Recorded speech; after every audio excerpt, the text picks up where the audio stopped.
And Jonathan, when you're ready to go, you are live and you're ready to go whenever you want. Thank you. Give everybody 2 more minutes. We're still missing a few.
Okay, it is 7 o'clock, so we can get started. I call to order this meeting of the Board of Education at 7 o'clock. We can start with a pledge to a virtual flag.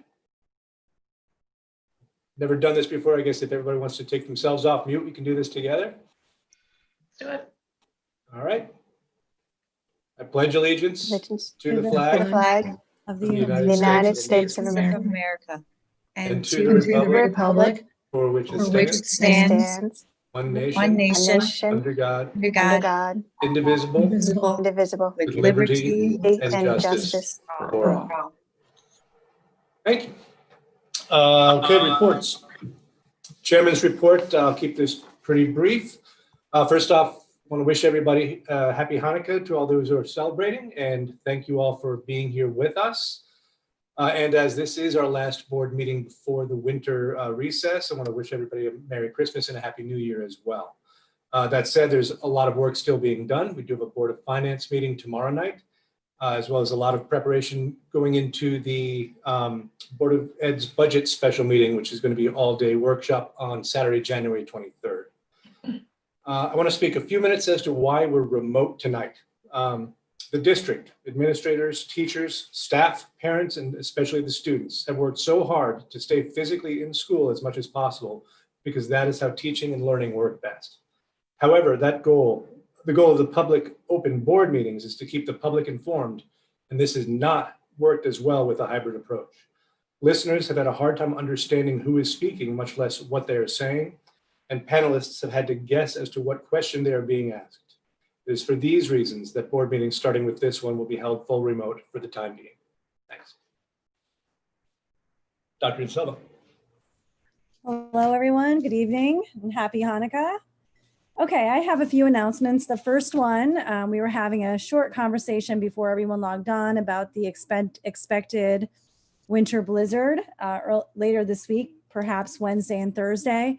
And so I just want to remind families that each event will be announced, meaning when we have an opportunity for remote learning days, which we've been given the opportunity to have this school year, it is not a for sure. And the reason that is because we do have faculty and staff that are not all living in Ridgefield.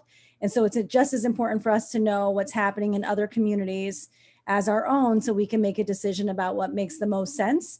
Because if 30% of our educators are living in Bethel and they have no power, then we can't necessarily have a remote learning day. So it's really important for families to know that they need to listen in to the call so that they can hear about what type of event it is.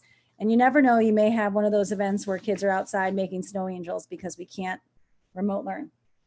A couple of other announcements. We have midterms at the high school have been canceled. So while there is probably some celebration happening somewhere when they heard that, not necessarily on this line, but it makes perfect sense for what's happening right now with kids in school and the many challenges that they face. So I think it was a wise decision on the part of the high school and the leadership team. We have the high school virtual orchestra concert scheduled for December 16th. So that's a nice celebration. Hopefully that will happen without any technology hitches. I'd like to thank Rudy Selectman, the first selectman, who has offered our community a testing site, in particular for our faculty. We have an opportunity for our faculty members to be tested between the hours of 12 and 1. We have about 10 slots per day. It's located right outside of the Board of Education offices in the Yanity. So a big thanks to the first selectman. He obviously knows that this has been a challenge for us and for many folks in many communities to get testing done in a timely way. So a big thanks to the first selectman for offering that to our faculty, even those that don't live in our community. The budget season has begun. You'll be hearing lots about that. And I communicated out to families on Friday, asking for them to share out their feedback. And just like you might imagine, they've already begun to share their feedback on the budget process and things that they're thinking about. So a big thanks to families on that. We have a full workshop day on January 23rd. That's the Saturday. And the reason that that's scheduled in the way that it is, obviously it's virtual, but even if it was physical, the intent of a full workshop day is to allow for the Board of Education, the community, the public, to see how all of our cost centers come together as a collective group. Breaks off, it doesn't have the break offs as we normally might have with one group coming in on a Wednesday one week, another coming on the following weeks. So it allows everybody to see the continuity of our school system. So a full workshop day, January 23rd. I believe it starts around 8:30, but I know that Miss Norton is working on a schedule that everybody should be received shortly. Like to congratulate Dr. DeSantis, who is on our line as he transitions to the position of a Director of Educational Technology. As you know, Dr. DeSantis has been an incredible partner, really since the spring, obviously before I got here, but certainly once I got here and transitioning all of us, all of our kids, all of us to a remote learning experience, whether they were physically in school or remote learning. We didn't skip a beat, and that truly is because of Dr. DeSantis's contribution. So long before this position, he was pitch hitting in every way he possibly could. So a big thank you to Dr. DeSantis and a congratulations.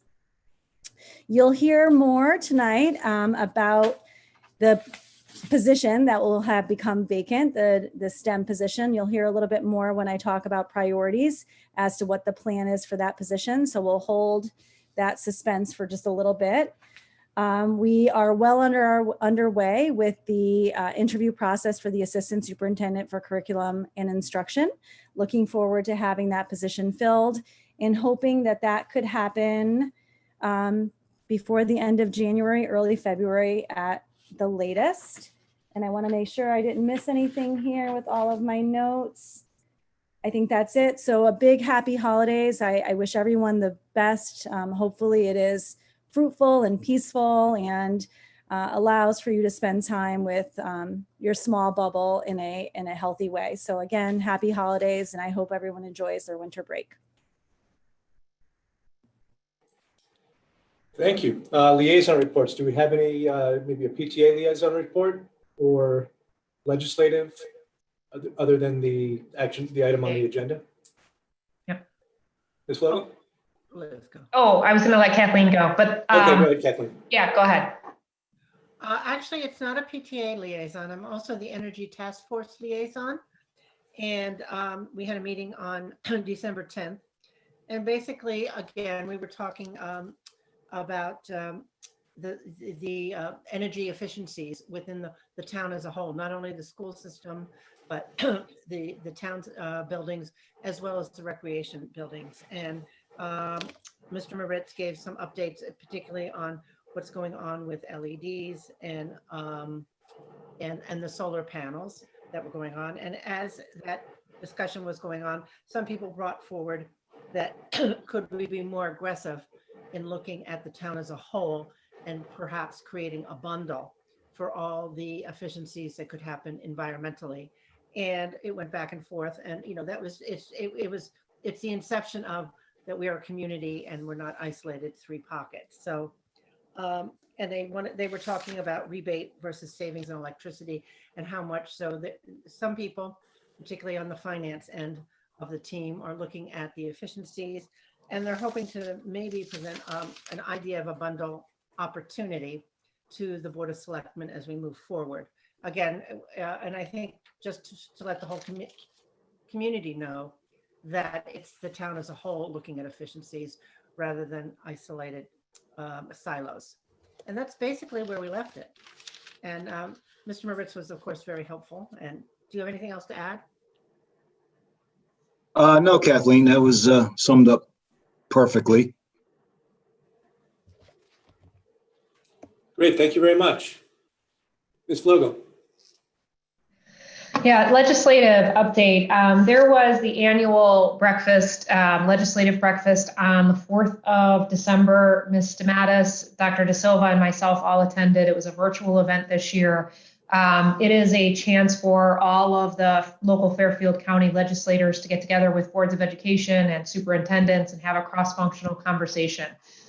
In our breakout, unfortunately, we didn't have any of our Ridgefield representatives, but we did have Jonathan Steinberg, who was on the Public Health Committee up until this legislative session from Westport.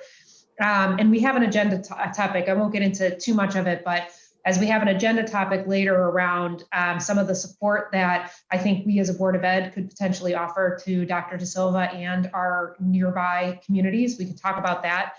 But I wanted to highlight a couple of things that Mr. Steinberg shared with us. He mentioned that Governor Lamont is asking for agency cuts across the state legislation, all of their agencies. And so in anticipation of overruns because of COVID, he noted that we don't know what federal funding is actually coming down into the state or into the towns. And, you know, we talked quite a bit. The superintendent from Wilton was also in our breakout, talked quite a bit about the mental health crisis that is ongoing and some of the challenges with staffing at local hospitals around mental health, that there's often no screening at emergency rooms, especially in Norwalk. And our social workers locally have a waiting list up to 6 months. So it's a rather grim state of affairs for mental health services that are often acutely needed for students. As many of you know, there was a teen suicide in Wilton. And so a lot of sensitivity to both our neighbors as well as our own community of students as we think through this. And so, you know, it was sobering to hear. And I think it just reiterates the fact that we have to be extra diligent as much as we can in our community to help the students that are struggling, and certainly the teachers and for other frontline workers as well. But, you know, I think that we are in a situation where we don't have enough care for the other components of the health care system right now, and there's certainly a surge of need. So, so that was part of the non-advocacy piece of it. And so when we got back together as a larger group, we kind of just reiterated those same themes. I think there was a lot of consistency across the districts that were there in terms of overruns of cost, and hopeful for some additional relief from the state. So we'll talk about that more later. But Dr. De Silva, Margaret, I don't know if you want to add anything.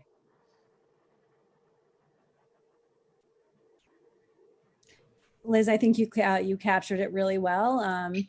Certainly the mental health crisis that many communities are directly seeing and some that perhaps are indirectly seeing was certainly irrelevant. And we had obviously the legislator that was with us had further contributions there, but certainly is something that is weighing heavy on everyone's mind. Again, whether it's something that's very overt or a little bit less, but we know is certainly happening.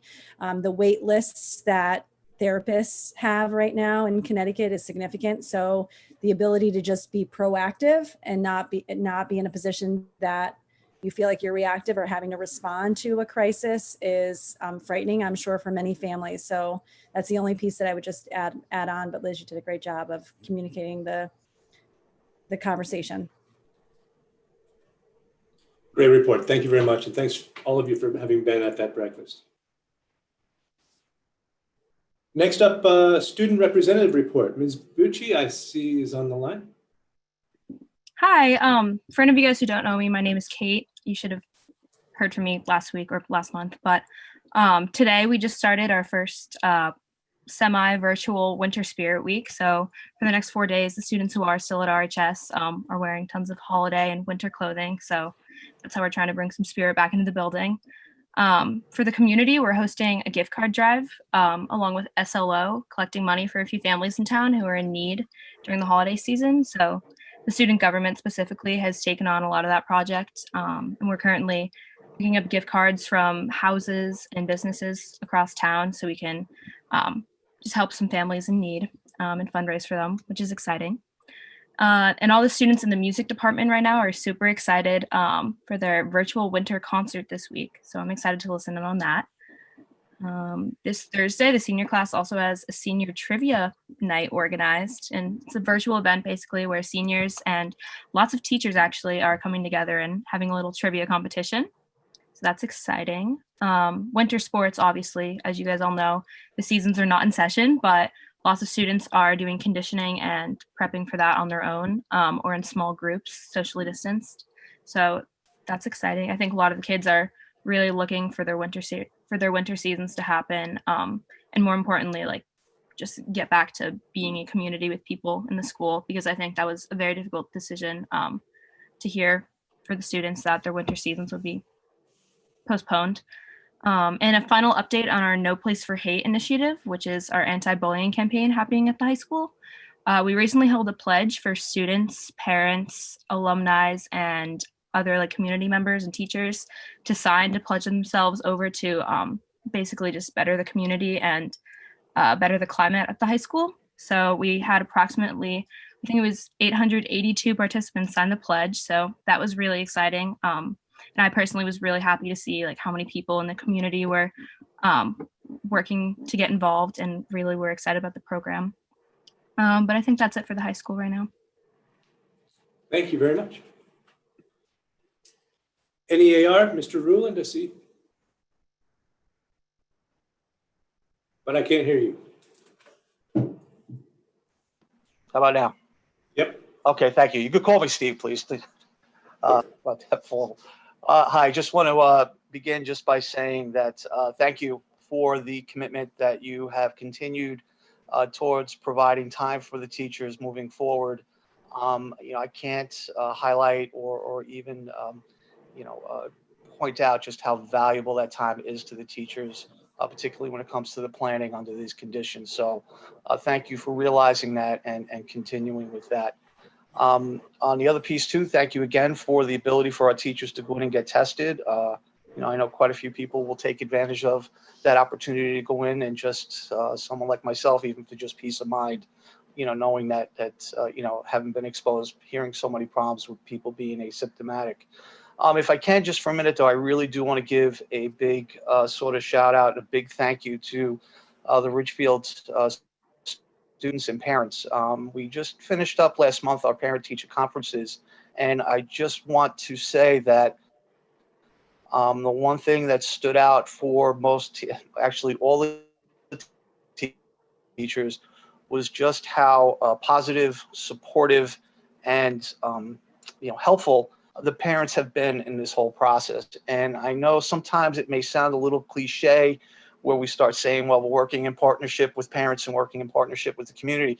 I want to sit before the board and tell you that the parents and the teachers are working in partnership.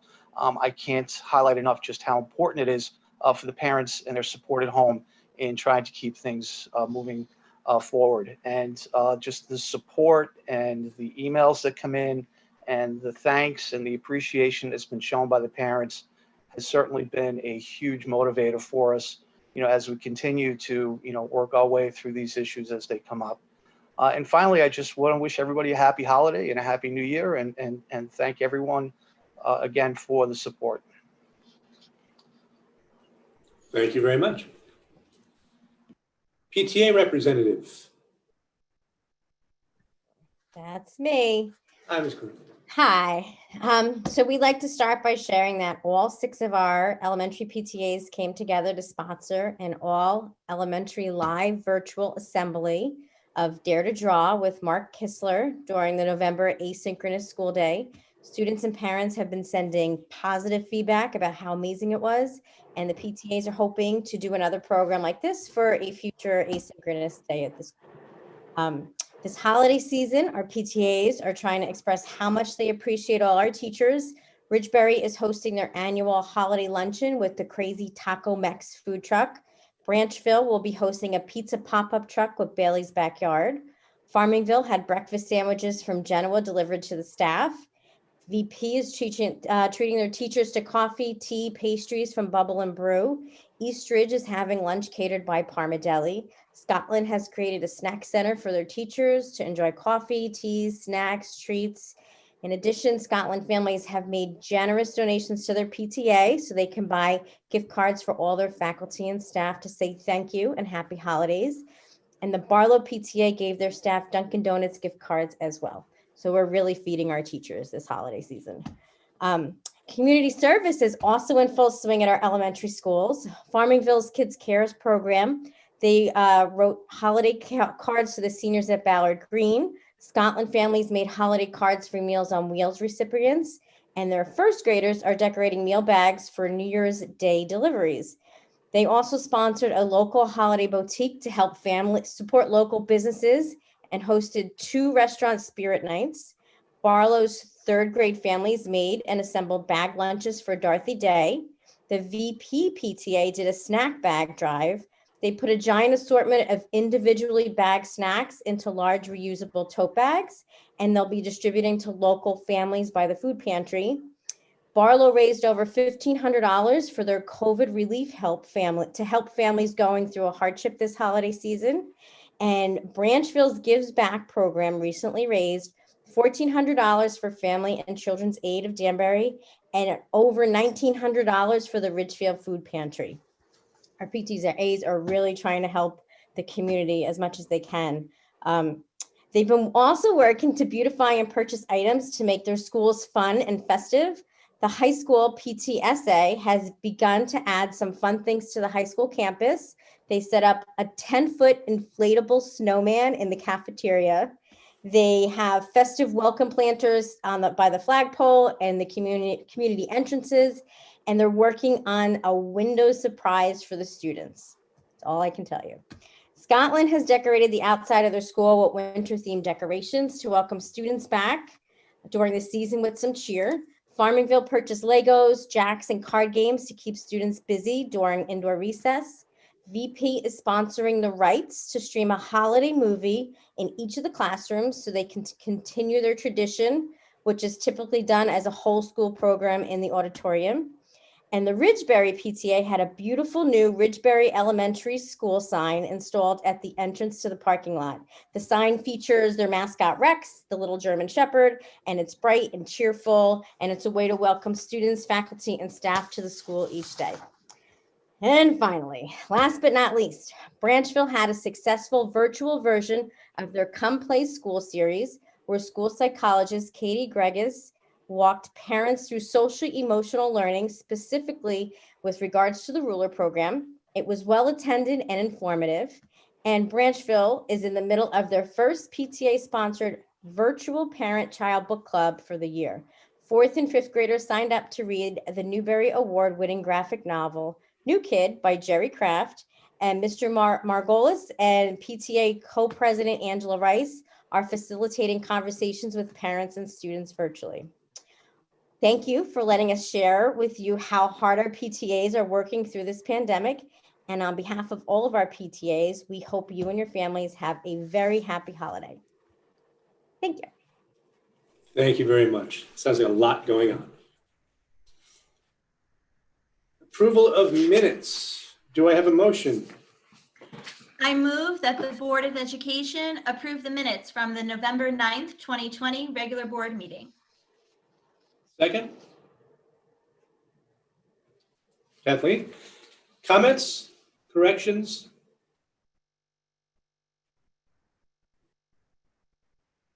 There being none, all those in favor, please raise your hands.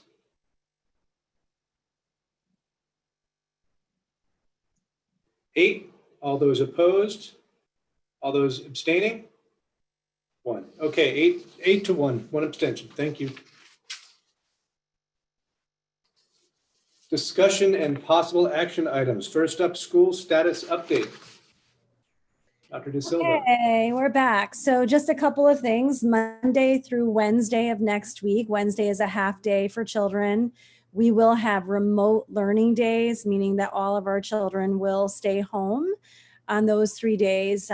First of all, we took a step back and really wanted to be sure that we provided an opportunity for children and faculty and families to have a no quarantine holiday break. I don't know that this will definitely do that, but we're hoping that it helps that for sure. So Monday, Tuesday, Wednesday will be remote learning days.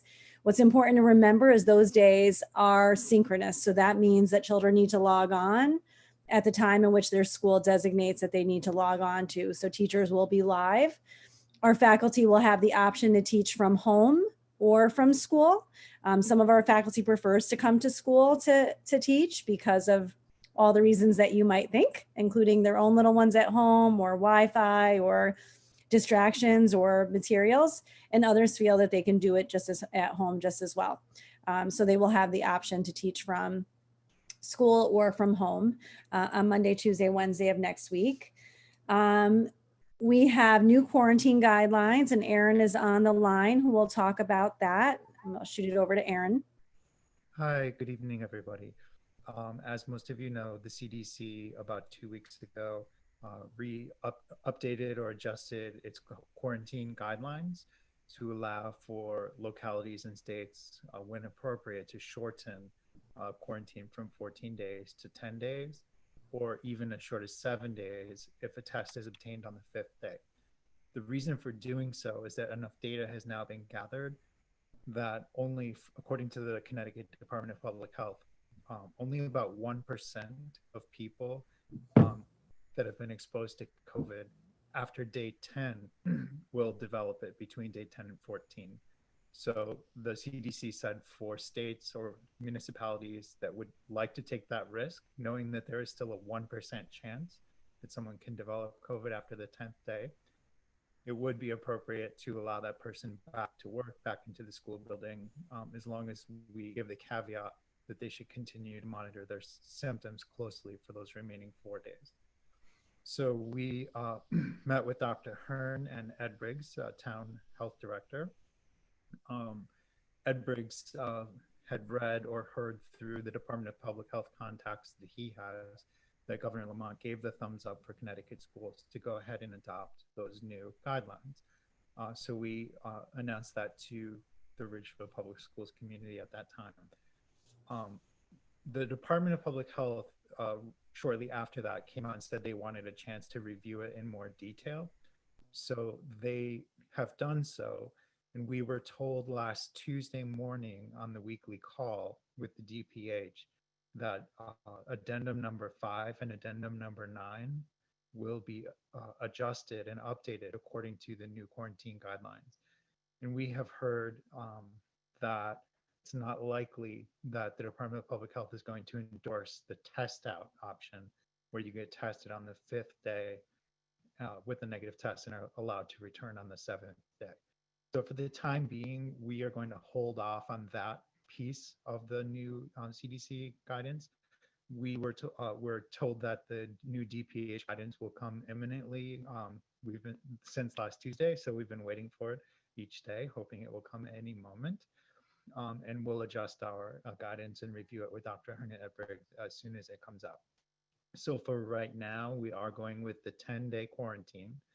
If there's someone who has been exposed in the Ridgefield schools, but we're going to hold off on allowing people to come back after 7 days with the test on the 5th day. In addition to that, we've also updated our data tracker as requested to by the Board of Education. So we have included information by school about how many people are, staff and students are in quarantine currently in each school building. Thanks, Darren. So we know that it wouldn't be a school status update without an update on the tracker.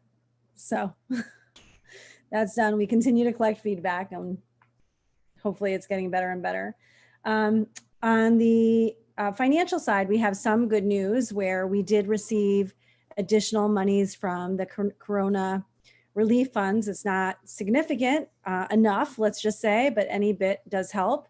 So Dawn, why don't you speak to that funding, and also perhaps you can give us an update on where we are with personnel up until December related to COVID costs. Sure. We did really receive a little bit more money for the COVID relief fund. We were at $118,722 that they had allocated to us.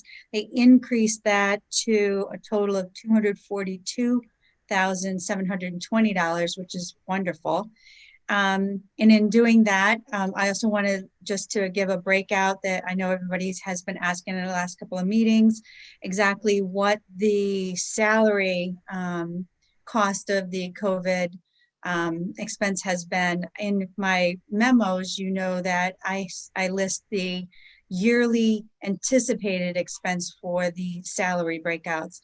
There are 4 categories of the salary breakouts. It's the health office paraeducators, building substitutes, custodial overtime, and the COVID-19 liaison expenses. And through the end, or through almost to the end of December, we have one more payroll left in December to go, 2 more payrolls in December to go. At this point, we have a total of about 270,000 of those amounts have been spent. And I'll have that updated on my next memo, broken out so that you can see that. Thanks, Dawn. Sure. The last bit I would say is that our 6 through 12 team, leadership team, continues to look at the challenge of the decreased number of students coming to school at the secondary level. We are seeing some decrease in at the elementary level also, but not as significant as we've seen at the secondary level. And those reasons seem to be varied. And it's probably a combination of many reasons, or what came first, the chicken or the egg. So from their parent perspective, it may be that there's some fear with the increased number in the community, and knowing that they can access remote learning in a different way than our youngest children. Certainly, I think kids and parents not wanting to be in the position of a quarantine, especially around the holiday season. I think that's a variable. When it was related to sports, I think that was another piece to it as well, is that they didn't want to be in a position where they were quarantined and couldn't participate in this other part of what's very important for kids. I'm hopeful that the 10-day quarantine shift will help with that come January 4th and or when sports continue. I think that there's a social piece to it as kids started to disengage, in coming to school, physical school. I think other kids started seeing themselves in school with very few peers. Having spent some time at the high school this past Friday, I saw that there were some classes with 6 or 7 children, and then some classes with less, and a few with more. So I can see why children might feel like they're not connected to their peers in the same way that they hoped. And certainly I think an added piece to that, and we've heard that from kids, is I'm coming to school to be in my class with my teacher, basically, in some cases, or with a few other peers, when I can be home and in my environment a little bit more comfortable, let's just say. So I think there's a number of factors that are playing into it. And I'm not sure if there's just one that we could say is the most significant. We've collected data on that, either, formally or informally. Our secondary principals are looking at surveying families to identify what January 4th will look like. And I'm hopeful that we'll re-engage schools in the physical high school and the physical middle schools, and invite other kids that perhaps need to be there 5 days a week as well. So that's where we are at the secondary level. Again, this is an interesting time period for all of us, and we're learning as we go. But the reality is we continue to see the data that supports that kids come to school and they're at the lowest risk when they are there, and that we're not necessarily seeing the transmission in school. So I'm hopeful that we can get kids back on January 4th and that families feel comfortable enough to do so. Of course, if they don't, they have the option of being in cohort C, but hopefully keeping to that option so that we're not seeing the same shifts that we've been seeing.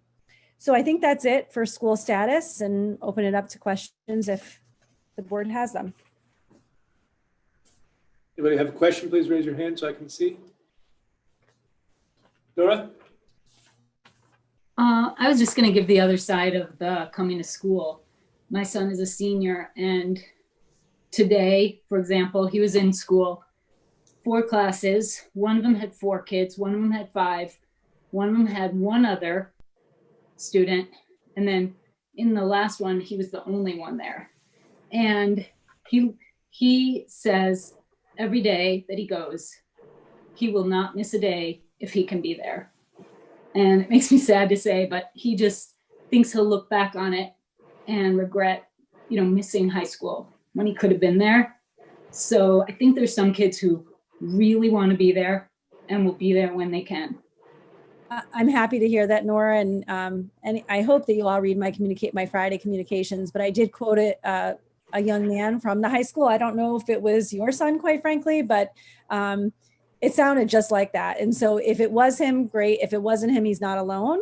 Other kids feel the exact same way that your son feels, is that they're going to come to school as long as they can, and it's safe to do so, or if they certainly feel safe to do so. And so I'm glad to hear that. And that certainly is the other side, and hopefully others join your son.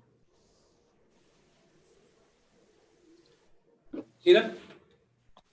It's just a quick comment. My son told me that the high school surveyed the kids, and I just wanted to say thank you, because he did tell me the questions, and it's great that you're getting real-time data about, why they're stressed, what their homework stress is, what their homework goals are, and including how much screen time they spend. So I think that's great, and I'm hoping that sometime in the future you will share that data with the Board of Ed so that we can understand how much, what kind of stress these kids are going through. But also, besides the data part, I do want to, it's just a comment, so thank you for doing that, and I'm looking forward to the parent survey. I think that's a great idea as well, to understand where everybody is. And as you said, it's different conflicting feelings. Some want to go to school, some don't, social piece, emotional piece, fear, whatever it is. So it'll just help. So Thank you. Other questions or comments?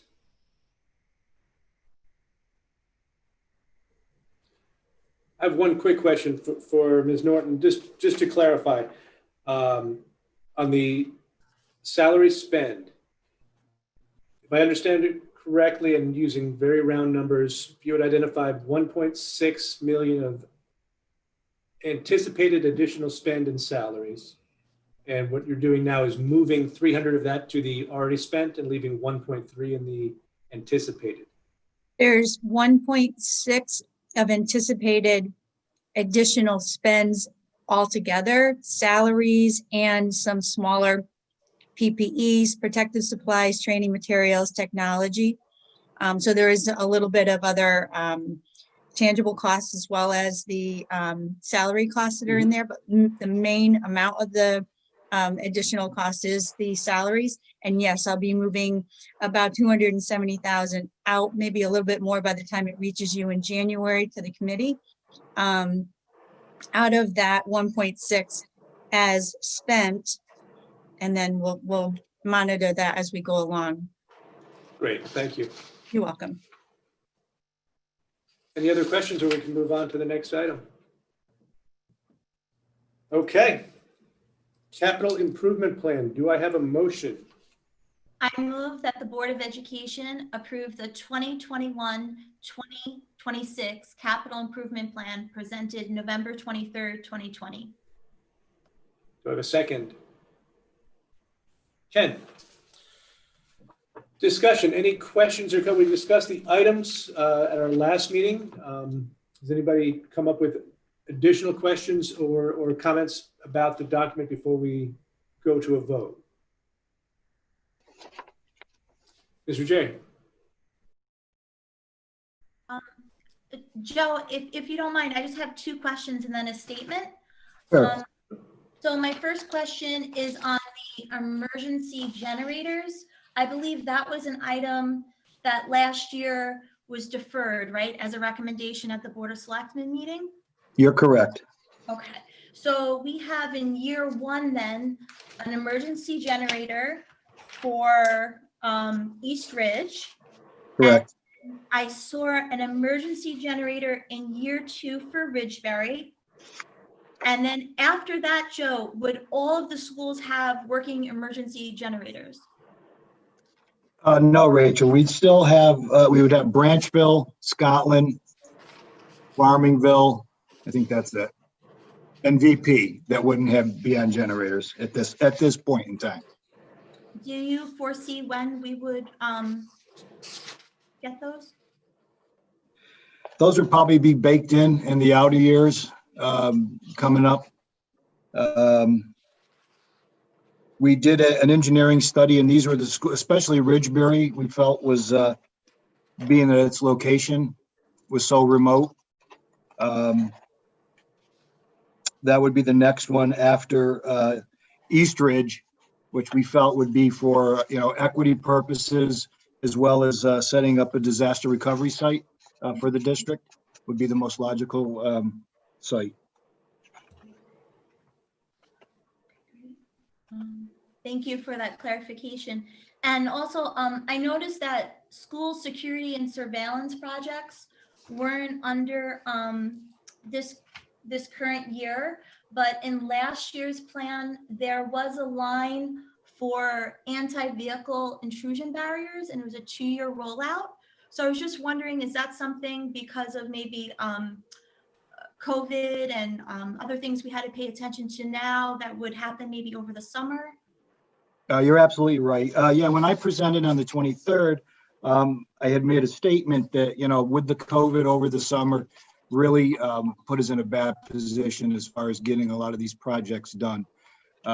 So those will be done and scheduled for the summer of 21. And that also impacted the way that these projects were put on for 21 as well, the new projects. I didn't want to put too much on the plate, knowing that we had so many projects on the back burner from the COVID. So those are scheduled. They are scheduled. Okay, great. Thank you, Joe. Yep. And then I just have a statement. I just wanted to publicly thank you for the huge undertaking that you have done in getting our schools ready for reopening and meeting our guidelines and keeping our children and our staff safe. I know you have people that are working with you, but I just wanted to publicly say thank you. Thank you.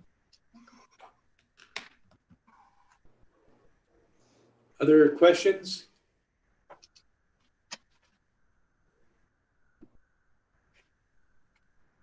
I think I got all of you on one screen. Okay, then we can go to a vote. All those in favor, please raise your hands.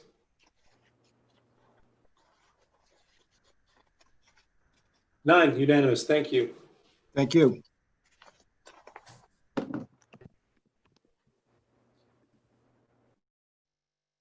Next action item, signatory changes. Is this a, do we have a motion for this, or is this just a? I think Yes, so. we do. I move that the Board of Education approve the proposed signatory changes on the Board of Education accounts for payroll and AP bank accounts. Do I have a second? Ken? Questions or comments on this? Go straight to a vote. All those in favor? 9, thank you. District priorities. Okay, I'm just Dr. going De to Silva. share my screen. As I say to everyone who sees my screen, I ask that you not judge the number of tabs that are open, and hopefully everyone can see the district priorities. So let me start off by saying that while we're sharing these in written form on December 14th, the reality is this work has gone on long before, and if not in the spring, certainly in the summer. And so we are making an effort to memorialize some of the work that's happening outside of COVID. And so what you see here is not beginning now and ending June, but certainly work that we are proud of and are pretty much in the throes of every day. So let me just start off by the structure in which these are written. So you'll see a priority in the red box. You'll see action steps to the left, and then outcomes, and then a timeline, some of which is a short timeline, some of which may be a little bit longer. And these priorities were written in such a way that they're attempted to be fluid and allow us to monitor and adjust. So we may change these as we go, revise them to ensure that they're adequately reflecting the work that's happening and not just becoming a document that we put on the side. And so while there's a lot of other work that's happening too, we wanted to highlight some of what's most important. So the first one is around COVID, and the intent here was to develop a reopening plan that supported our children, our families, and the faculty throughout the COVID-19 global pandemic. And so you'll see the action steps to the left. And hopefully this is a timeline of 2020, 2021, but I can tell you that as we've begun our budget process, that we're already thinking about the impact that COVID will have into next school year and certainly years to come. So I won't read every action step. I think you can read them on your own. I'll show you or just read a few examples. We began this school year or the summer really, by engaging a committee of community school and school stakeholders in developing a reopening plan. You may remember at that time, Tina, you're new to the board, but I'm sure you were listening in, it was a great level of concern over the size of that committee. And, I publicly acknowledged everyone before, but I'll do it again. I think as a result of the efforts of many people, we've had a comprehensive reopening plan, one that has been adjusted as we've gone along, but certainly one that's reflected the best thinking that we could have had and contributions that we could have had, not only from those in our school district, but outside of our school district. And so we're pretty proud of that. And I think it really lays the groundwork that happened thereafter. And again, thanks to the steering committee and certainly to Dr. Hanaway and Karen that have really led and continue to lead that work. So throughout those action steps, you'll see that there's communication, revisions in policy, preparing for resources, facilities, materials, and human resources, ensuring that we have staff to open school each day, which has certainly been a challenge, but not only have had staff, but have staff that's trained and understands our structures and protocols. We've also engaged in collecting feedback. And so one of the things that I'm proudest about this cabinet and the leadership team in Ridgefield is that we have been thoughtful. And what that means is that we're okay with changing our mind or revising our thinking. And so that might mean that we make a decision today, and then after some other ideas or contributions that we may have not thought about, we're willing to change. And our plan has been revised, not only from the state level, but just from the feedback that we've received from our community. The outcomes are written in qualitative ways where, the outcome is to ensure that folks understand our plan, that there's clarity around the plan, that we've offered consistent ways to communicate that. And so as a result, people aren't walking away saying, what is Ridgefield doing? Why are they doing this? That we have a flexible learning model for kids and staff across those instructional contexts, and they're reassessed and balanced as it relates to health and safety factors. That our faculty and staff have had access to relevant and specific training, which has meant that other things have been put on hold this year as a result, because it wasn't at front of mind. And so we have been thoughtful about what's front of mind and ensuring that our faculty has the supports that they need with respect to that. And allowing for having structures that allow for weekly communication, engaging community partners and school administrators, and modifying and adjusting as needed. And so these are written again in ways that we can add to or revise as we see appropriate to do so. So I'll transition over to business goals to Dawn so she can share out why these are highlighted in the work this year. Hi, thank you. Yes, my department has two goals on this list. One of the goals is to provide transparent understanding of the district's bank accounts purpose and ensure best practices. When I first started in Ridgefield, the bank accounts and their processes was something that I inherited. And while I was reviewing the bank accounts when I first started, nothing stood out as something that would be security problem with the bank accounts, and therefore it was not a top priority on my list at the time. But after so many questions from other boards and in the public, it rose to the occasion that this is something that we need to tackle this year. We've had a few conversations with the Board of Ed's Budget and Finance Operations Committee, and 3 bank accounts rose to the top to be discussed and reviewed. They're the school building rental, special revenue and donations, specifically of that account is the athletics fund, and student activities. The school building rental and the special revenue and donations accounts have been in discussions already. We've already started deep discussions on them. And over the next couple of months, student activities will also be brought to the committee level. Once we review everything in the committee level and make our final determinations, it'll be brought to the full Board of Education. The whole goal behind these bank accounts is to be able to memorialize the process based on best practices along with the Board of Education's feedback. My second goal that I have on here is one that I started right off at the beginning, and that is to use some technology to drive efficiencies within my department. The payroll process was a very labor-intensive, time-consuming process, and we have, with the help of the personnel department, been able to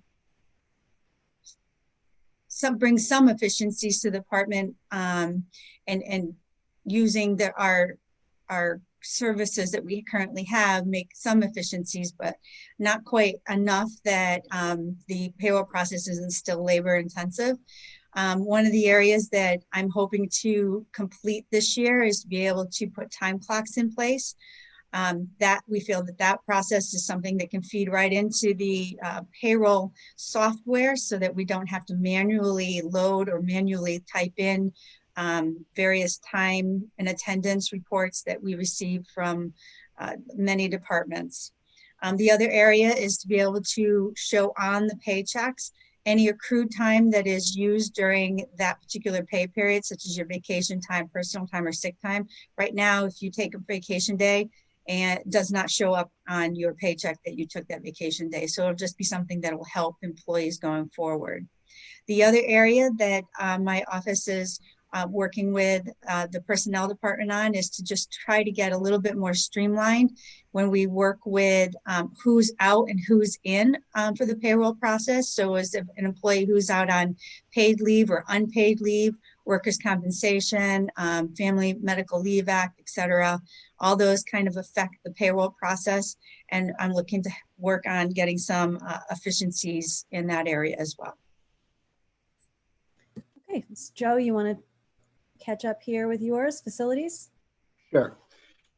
So when I was looking at actionable items and goals, the one thing that stood out, of course, when we had all these tri-board meetings and tours of the facilities, was basically the lines of ownership, who owns what, who does what.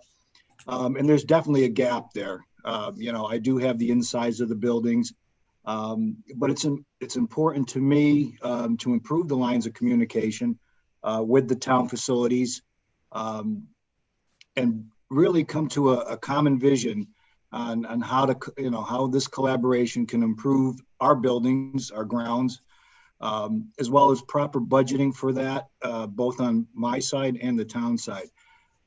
So it's an ongoing discussion that I am having with the town facilities. And so it's basically so we can move forward. The timing is right now. There's a lot of focus on the buildings and the grounds, so that we can definitely define ownership and who does what, and the best way to budget for all those. Okay. So I'll take over teaching and learning. Obviously, when there's an assistant superintendent for curriculum and instruction, I anticipate that that individual will want to weigh in on this priority and the action steps, and perhaps modify, adjust, or add, whether it's for the 2021 school year or the 21-22 school year. But essentially, a lot of what's here was driven by the entry plan data, and along with feedback that I've received from my time in April to now, from my colleagues, from faculty, from staff, from the administrative team. And so what you'll see is that in addition to meeting with leadership teams and identifying the strengths and challenges of the curriculum structure is certainly one of those action steps, and I'll talk about that in a minute. Collecting and analyzing that feedback from the entry plan, but also identifying the immediate, short, and long-term goals. And so with this year in particular, as Dr. DeSantis transitioned into the Director of Educational Technology, we had the position of STEM opened up. And while I believe that there's a need for math science leadership at the 6 through 12 level, the priority right now, from my point of view, is the elementary program. And I would say that while I've taken all of that feedback and said, okay, where do I see the greatest need at this moment of time? I think there's plenty of research that supports that having leadership around curriculum and development at the elementary level is different than having K-12 leadership. And so understanding curriculum, the content, understanding the needs of young learners is incredibly important. And so in transitioning the position of STEM for this year, we would be transitioning to a director of elementary education as opposed to a STEM position. Again, not suggesting at all that there isn't a need for science and math leadership, but just in terms of priorities. So you'll hear me in future meetings talk about the organizational structure, but I wanted to just point that out because that is something that you'll hear about in the next few weeks as we transition to fulfilling that particular role. And lastly, I think one of the pieces that I've learned over the past 8 or 9 months is that communication around curriculum is incredibly important, and that's K-12. And so whether it's in a public Board of Education meeting, whether it's in curriculum meetings, whether it's parent workshops, helping families understand what's happening in our educational program from the beginning, from pre-K all the way to 12th grade is incredibly important. And so looking towards that end, of course, before we begin is critical, but I would say that transparency all the way through and being sure that it's part of the work of the master agenda that comes to the board is an outcome that I'd like to see happen beginning now. And so that's where that teaching and learning goal came from, again, from the entry plan, from many conversations with colleagues, and looking at best practice and what's happening, not only in our community here in Ridgefield, but what's happening in other communities that are similar to ours in Durgay. Okay, so I'll transition over to special education and then we'll circle back to see if there's questions. Okay, thanks, Susie. Can you hear me okay? Awesome.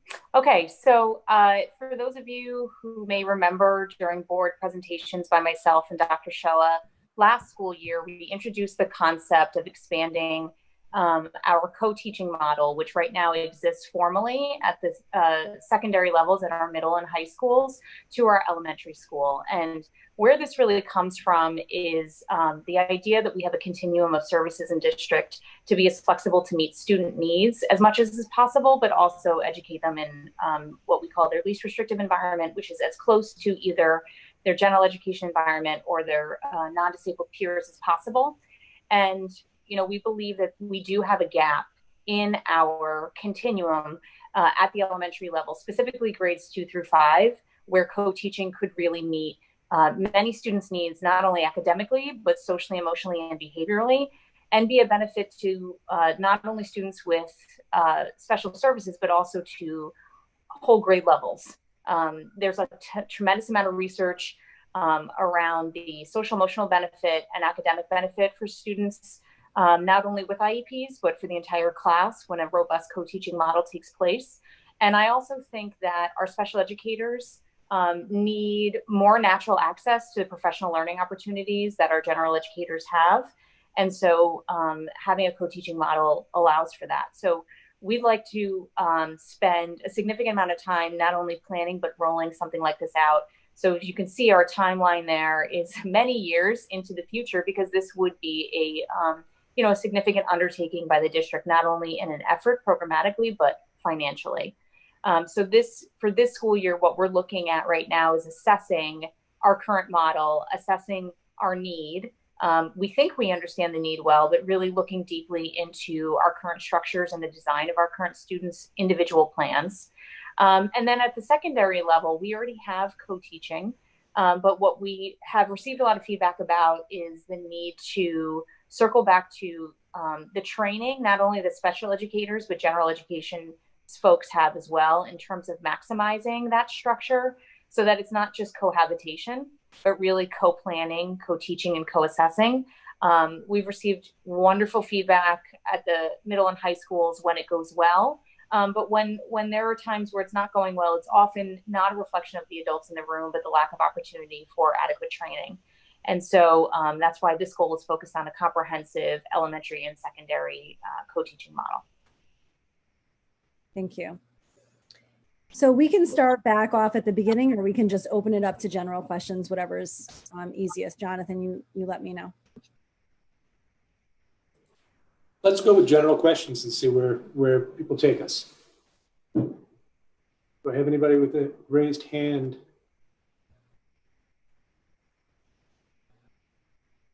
Nora. I just had a question about the co-teaching model, and love that you're going to roll it out over time. And I know how time consuming it is. I wonder, you mentioned the adequate training. How does the collaboration time fit into that? How will that be structured and implemented? Because even more than the training, the time that the two teachers have to work together to plan and do everything they need to do is so crucial. How will that fit in? Well, in a beautiful, perfect model, the special education teacher is an extension at the elementary level, at least, of that grade level team. So the way their schedule, their systems, logistically at the elementary level would work very much in alignment with the grade level. So that's one component that is why it needs to be a multi-year rollout, because you're essentially talking about a special education teacher designated per grade level, unless you have really, really small numbers and you can reallocate. And so that's a big lift in terms of the number of staff, which means that it have to be an incremental rollout. At the secondary level, because we're not in a grade level, but a departmental structure, it would also require a reconsideration of how special education teachers are assigned, less so to type of service, but really to alignment to department, so that they could have aligned prep times as much as is possible. It's a huge, huge, huge puzzle, but you are right in asking that the training only goes so far, because you have to have the same time available together in order to do the co-planning and the co-assessing. Nora, just to add to that, in my experience, so you bring up a really good point, because in my experience, whether it's team teaching or co-teaching, one of the greatest challenges that educators will say that they face in those circumstances is the ability to collaborate, right? And so what Dr. Hanaway mentioned in terms of it being an extension of the team, especially at the elementary level, is critical, because if you don't offer that time, it can easily fail. Thank you. Questions from other board members? Rachel? I was really excited to see this as a district priority, and I would agree with you. I think time is definitely of the essence when you're co-teaching.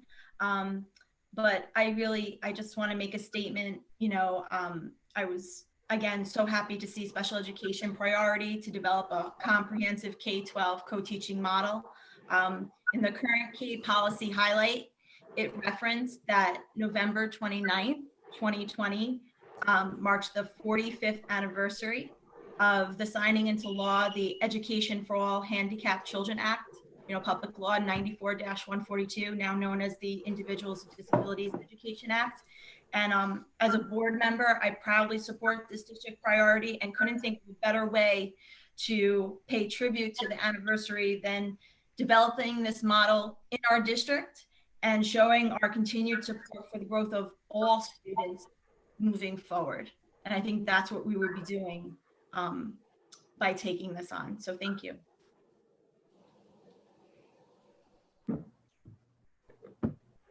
More comments or questions? Margaret. Sorry, it was just a general question. I'm assuming, and thank you for putting together the district priorities. I'm assuming there's a plan to have this come back to the board in the spring or over the summer to kind of be able to assess how you did against the priorities. So in a perfect world, Ms. Damatis, these would have come to you in September, and we would have been providing a brief update on where we are right now. So not such a perfect world at this moment. So you're getting a little bit of a glimpse of where we are right now, but we'll come back in the spring and then probably early spring and then again at the end of the school year. Thank you. In a perfect world, it would have been 4 times, let's just say. Perfect.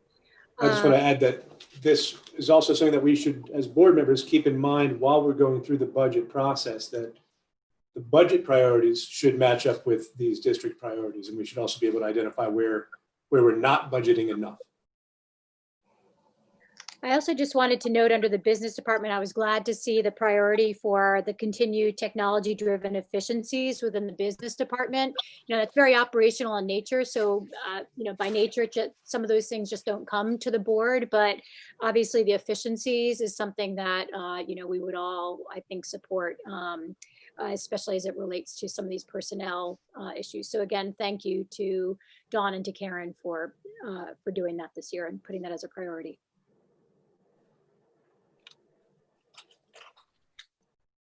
Kathleen. This is more comments rather than questions, but first of all, thank you so much for this. I think each one of them showed that the team was listening when they did the listening tours, and a lot of things have been looked at in novel and wonderful ways. And 2 of my more things that I know more about, particularly, I applaud you on coming up with the idea of having a director of elementary education, having 6 elementary schools at this point, and looking at that, because I think it will then direct the role of the STEM coordinator once the elementary schools look at comprehensively what the elementary math program as well as the other programs are, and will lead on. So it's not taking away, but I think it's building from the bottom and building up. So I really applaud you on that creative thinking.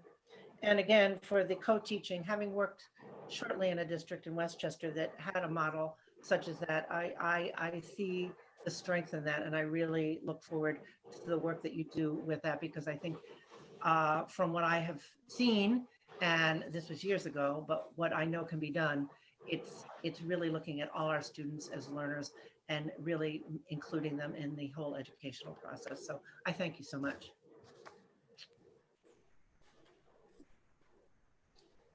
Anyone else? Okay, thank you very much for the update. Thank you. RHS Course Proposals. Do I have a motion?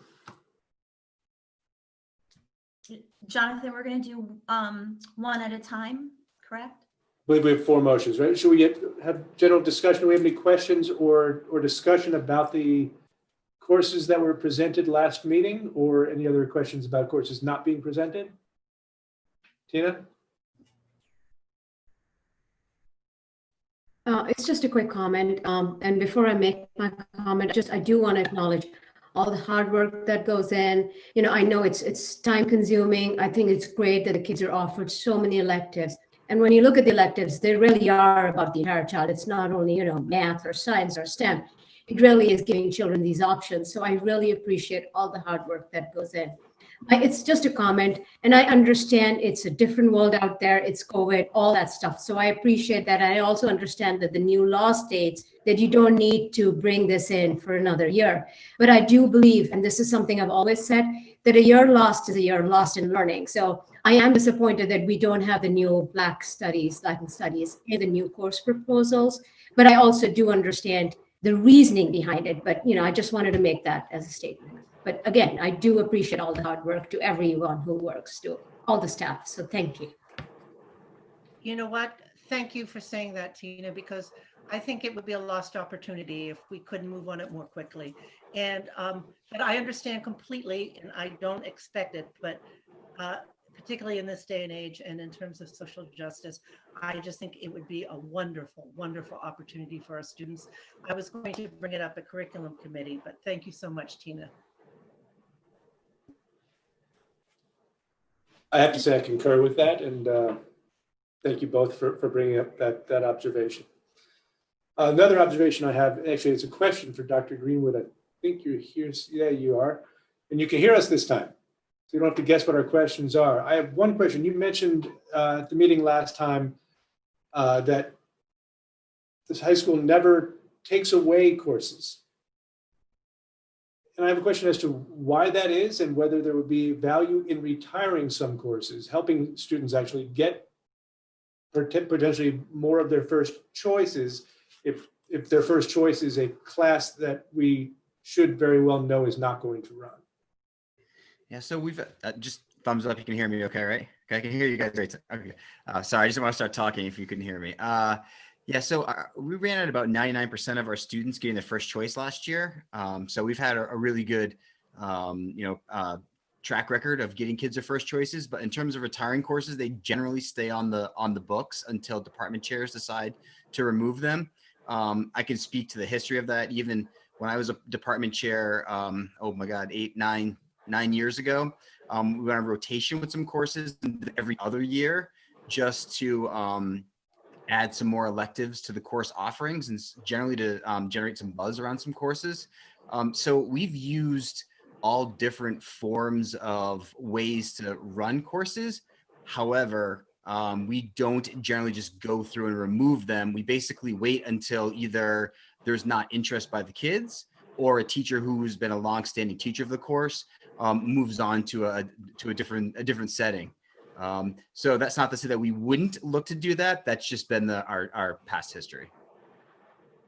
I would urge you to look at the 10% decline in high school population coming your way over the next series of years, and be mindful of how we can maintain a robust course offering without being able to not pay for it. Of course, thank you. Margaret? Hi, I had a question. If let's say we were to approve all 4 classes, but let's say during the enrollment, some of them didn't have enough enrollment to actually be offered. I mean, when we say we don't drop courses, what kind of a financial hook are we on for those classes? I know there's the curriculum writing and then the textbooks and the professional development. And I asked this question because I think over the past couple of years, especially last year, there were quite a few courses that we approved, but that did not run. So I just wanted to get a better understanding of the budgetary impact of that. It won't hit the budget line unless it generates enough students to run the course. So in February, we'll put the course on the books and see how many students sign up for the course. Okay. And if not enough sign up, then you don't take on any of the curriculum writing expenses? Correct. Okay. And would you then potentially offer that course next year because it's already been approved and there might be enrollment interest next year, or at that point, does it just go off into the sunset? It's done both. I've seen both in my time where it stays on. Teachers will try to either edit the course slightly or generate some more interest in it. Groups of, different groups of kids come through, and others have sat on the books for 3 or 4 years and then been sort of moonlighted because they didn't generate the interest that we thought might be there. Although I mean, generally the courses, I think Jarrett had a slide on that. He's on here somewhere. We do get the courses off the ground. The interest a lot of times truthfully lies with the teachers teaching the courses, and teachers move on. And sometimes it's hard to sustain a course when a teacher moves on, an elective course when a teacher moves on. Okay. But if I'm remembering from the presentation, these particular courses, the interest level, at least to a degree, has been measured before the development of the course even came up. So we've already gauged that there is measurable interest in these particular courses. Yeah, these 4 courses in particular, 2 of them are adding college level credit to existing courses that already have a sustained enrollment. So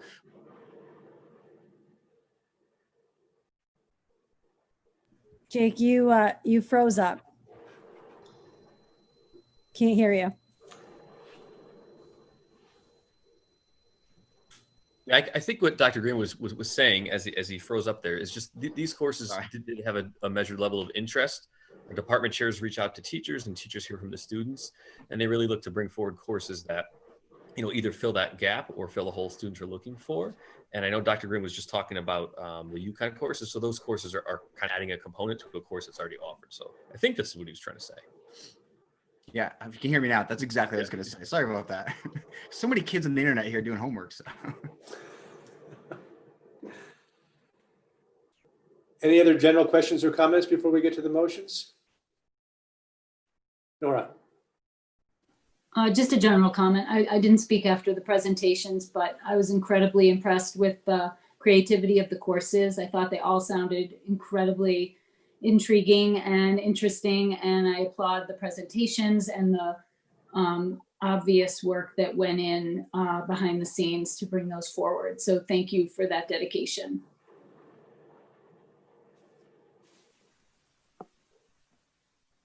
Okay, do I have a motion?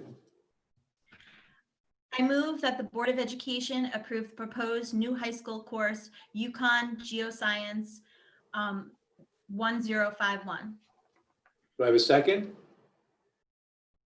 Sean? All those in favor?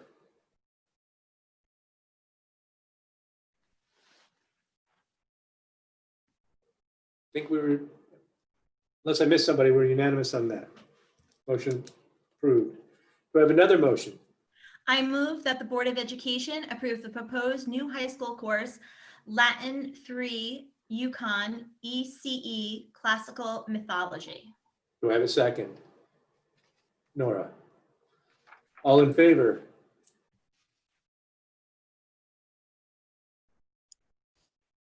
Nine, unanimous. Do I have another motion? I move that the Board of Education approve the proposed new high school course, Product Design 2. Second? Kathleen? All in favor? Nine. And do I have a fourth motion?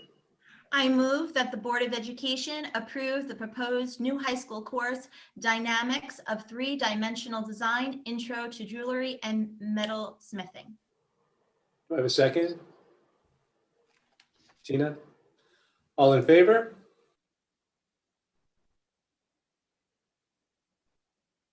Unanimous. Thank you all very much.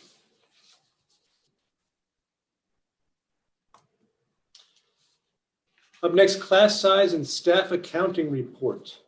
All righty, so I'm actually going to turn this over to my colleagues in a moment. Ms. Fries from Scotts Ridge will share her screen and Karen will lead the way. But I just want to ask the board, as you listen to the presentation, and I know all of you have your binders that have lots and lots of information in them, I'd ask the board for some direction. And the reason I ask this is because having gone through this for the first time myself, I realize how much time this is actually taking from cabinet members, from staff.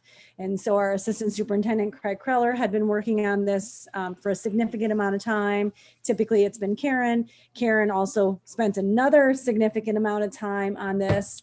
And I'm assuming that there's some information that the Board of Education wants from the data, which may be easier for us to do than create this binder, unless there's something in this binder that folks need. And so I would just ask, as you listen to the presentation tonight, to give the administration, we're here at your mercy. If this is what you want, we'll continue to do this. But just in terms of the amount of resources that we're using to bring this report to, or this, really the report, not so much the presentation, I would just like the board to give that some thought. And again, if this is what you need, then this is what you need. We'll continue to do it. But I just saw firsthand what the significant amount of time and energy that it took on the part of cabinet members. And I would say that my my predecessor, Dr. Patty Foote, had shared the same concern with me as she left, that human capital was used for a good chunk of the month of October on the creation of this report. So perhaps you can give me some direction as either at the end of today or at some point in terms of the future. Are there certain parts of the report? Just a quick question. Are there certain parts of the report that take up more time than others to put together? Karen, do you want to speak to that? There's 3 sections of the report historically. What we did choose to do was to continue the class size section as typical. We did choose to slimline the special ed section due to any confidentiality. So what you'll hear tonight is a summary of the class size and the staff accounting section. But I guess to Susie's point is what data is most important to the board to know.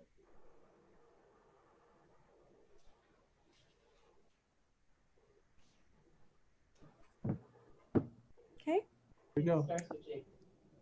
Okay. Okay. We're ready. All Okay. right. So thank you, Board of Education. I'm pleased to be here with my colleagues to present a brief summary of the 2020-21 class size report and staff accounting.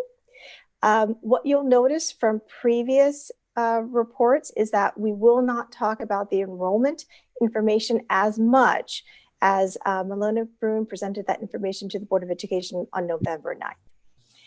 So I'm pleased that we will present a brief summary of the high school, the middle school, elementary, and then staff accounting. So Jarrett Pepe, the assistant principal of Ridgefield High School, will begin with the high school information.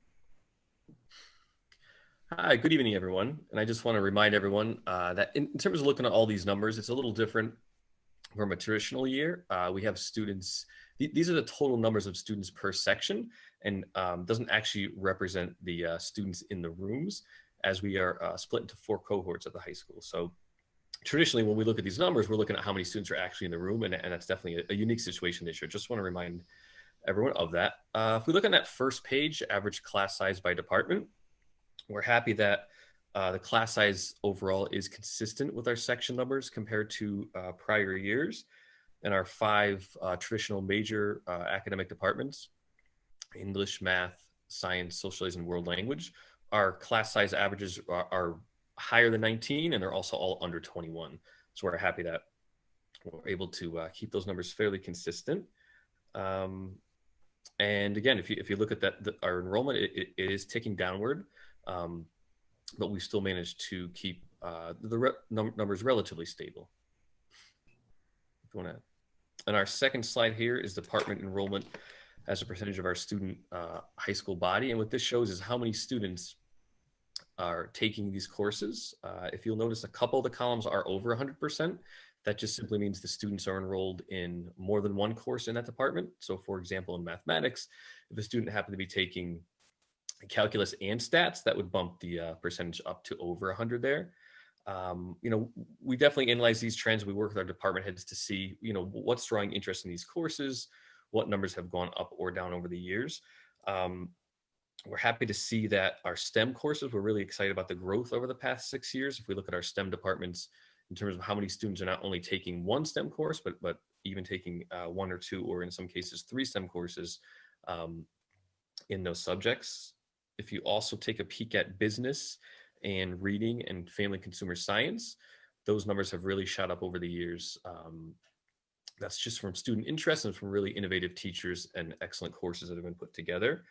We're looking at VPA. We really want to address some of those VPA numbers, and we've been working with our VPA chair, Ms. Rivera, with some creative ideas, looking at some courses and really seeing, which ones capture the most interest of students, which other ones might need to be redesigned, and things like that. So the department heads are excellent and really, again, analyzing student need to drive our schedule.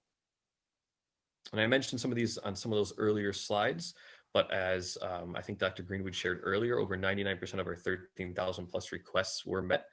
Our students are taking a tick more classes, 6.77 average credits per student. So we're happy about that. And we really are living a block schedule. I think we all talked about block schedule in various degrees over the years. COVID kind of pushed us into it. So this has really been an excellent trial year in terms of gathering feedback from staff, from students on, is the block schedule going to be the way to go, next year and even in some years beyond that. And our biggest strength, I feel, is we really do allow students to fulfill those diverse paths. So if a student has an interest in a certain area, they can take these creative and wonderful courses and really ignite their passion and their future career opportunities. So if you have any questions, please let me know. Jarrett, maybe we can stop there before we go to East Ridge and Scotts Ridge and see if there are any questions on the high school.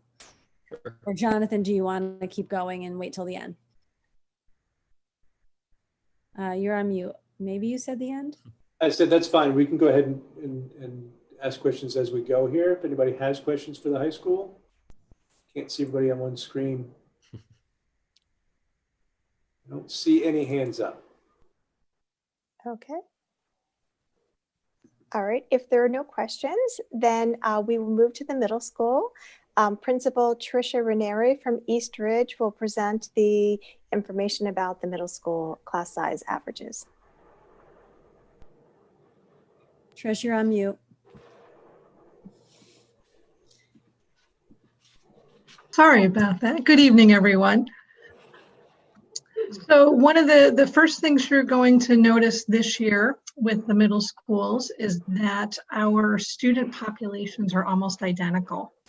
And as a reminder for our public, the redistricting process was completed last year that resulted in a 50-50 split between our two schools. So since 2016, East Ridge has been shrinking and Scotts Ridge has grown. So as you look at the two slides, you'll notice that we have comparable class sizes in our core classes, most of which are in the low 20s. And when you look at our specials classes, you'll see that there are some variances between the subjects with some larger and smaller class sizes. And so I'm going to pass it off to Tim, who's going to talk about some of the reasons why this happens, as well as the adjustment we made for this school year due to the pandemic. Tim? I'm here. Good evening, everyone. So as you can see, the first slide, obviously, those numbers are a little bit more closely aligned. In the second slide, there's much more variance. And that's really, there's a few reasons why. First, because obviously students are given voice and choice in some cases in terms of what they take, and that's one facet.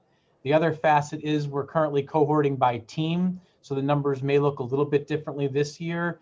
And then, quite frankly, some of the numbers are smaller even in a regular year because of things like spacing. As an example, for those people who came to Scotts Ridge in September with when Ed Briggs visited and Aaron, and we were doing the measuring, you may have recalled we went into different rooms. One of the rooms that we showed you was our family consumer science room, which is a very, very small room at Scotts Ridge. So even in a typical year, we really can't fit safely more than 16 students in that space. So when you factor in the current situation, those spaces look smaller. So the reason these numbers are a little bit askew, a little bit differently than the core classes is because of the different situations that I just mentioned to you. Choice, sometimes spacing, and certainly in this current year, cohorting has impacted that as well. And here are some of the middle school highlights. Obviously, the enrollment now, as you've noted, and Trish talked about, we're currently at the 50-50 split, which also means Scotch Ridge has got a little bit bigger. So that creates a little bit of an issue with spacing. The redistricting process was completed. There are 2 teams at both schools per grade level. The core class sizes are comparable, as you noted. The total enrollment is just about equivalent. And we just, in the last bullet there, we just need to keep, obviously, an eye on those enrollment projections going forward. More specifically at Scotch Ridge, just because of the spacing issue. Because as you know, the schools were never meant to be 50-50, they were meant to be 60-40. And so when those numbers start to creep up, space and class size can become problematic.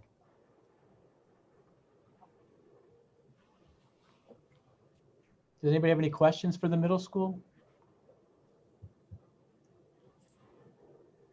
Tina. It's more a comment, and it kind of echoes what Mr. Salem just said. We all know that SORMS was built for 40% of the capacity, and I've said this, I think Dr. De Silva remembers what 40% means is obviously different, but I was looking at the total enrollment, and East Ridge and Scotts Ridge are almost identical. And then I pulled the numbers for the upcoming 6th grade for next year.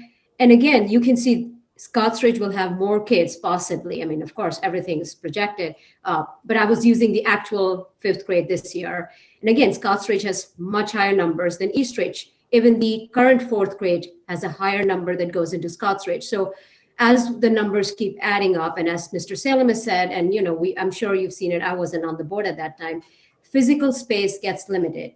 And it's a RISE school, so everything that affects that, and they need X amount of space for these kids. So are we as a board, as a district, going to look at how to balance this out in the upcoming near future? I mean, the more we push it down, the more these problems will come up. So that's just my question. Are we thinking of a long-term or a short-term solution?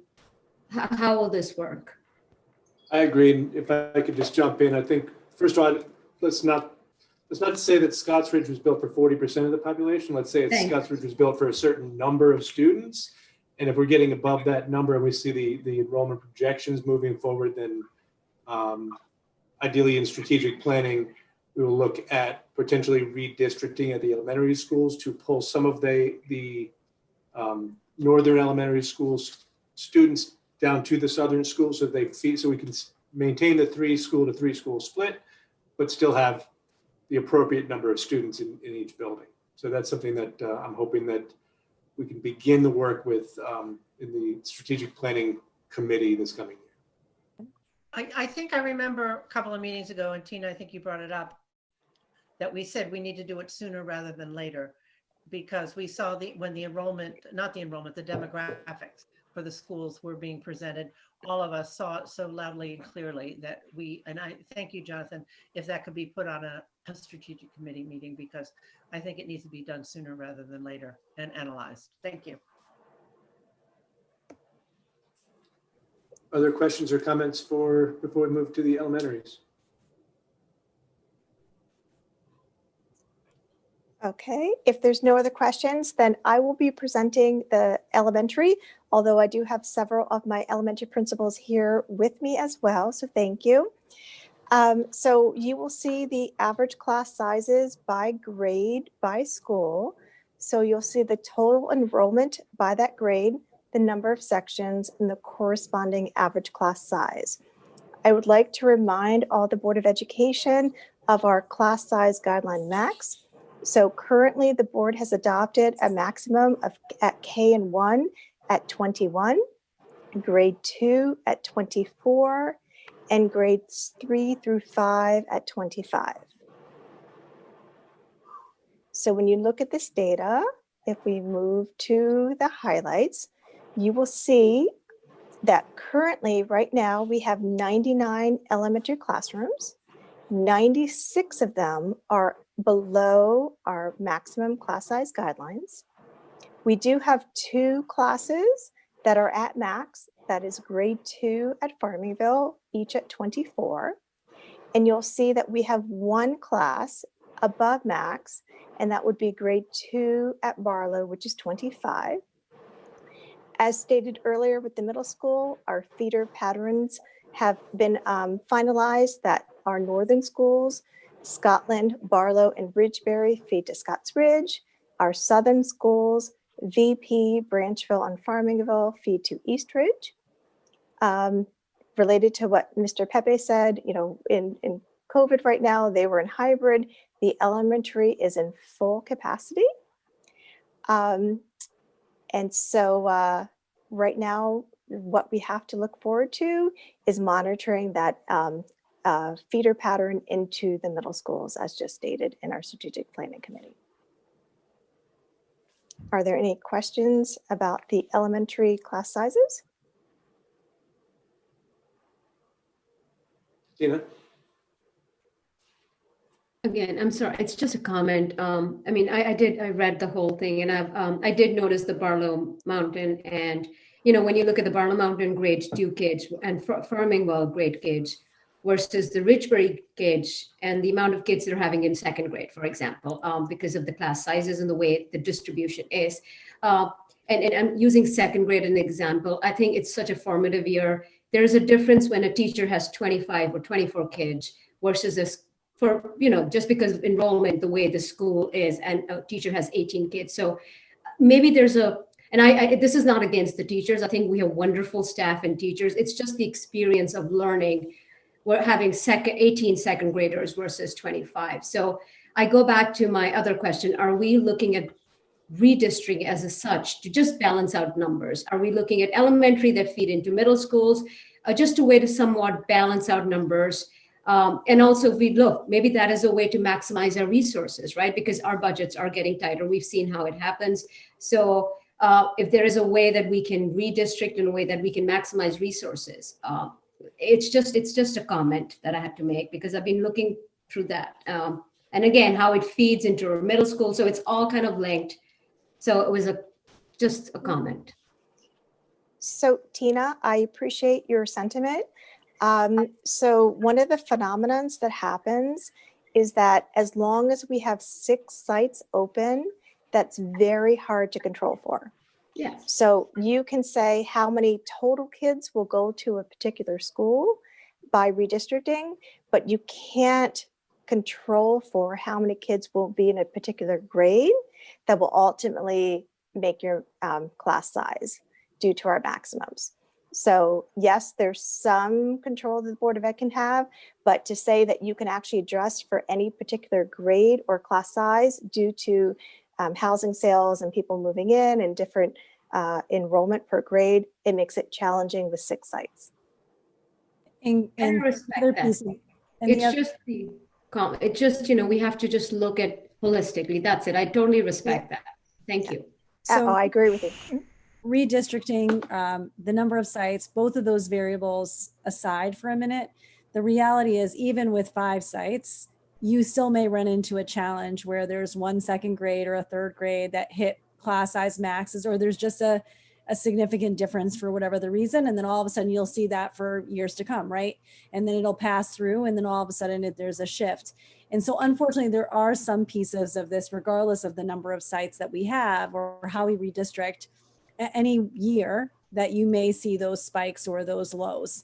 And you're right, Tina, there's no doubt that a class size of 25 feels very different than a class size of 18. For the teacher, most certainly for the children's experience, it's a lot less students, but there are some variables we'll be able to control for and others that we may not. But I do think it's a conversation that should happen at strategic planning sooner than later. I agree with Jonathan. Thank you. Any other questions? Well, you know, I think last year I went and looked at other schools in our DIRG and looked at class size limits and all. And I noticed that some, and as an administrator, it's a nightmare, but I noticed some had a range.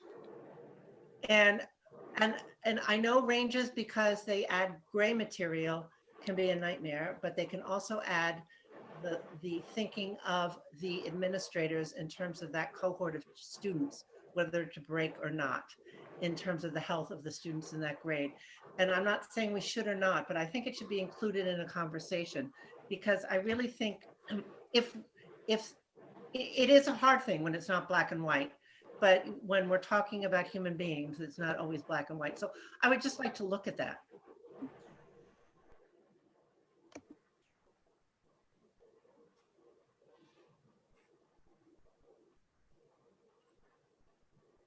Okay, thank you, Kathleen. Are there other questions or comments before we move on? I don't see any other hands. Okay.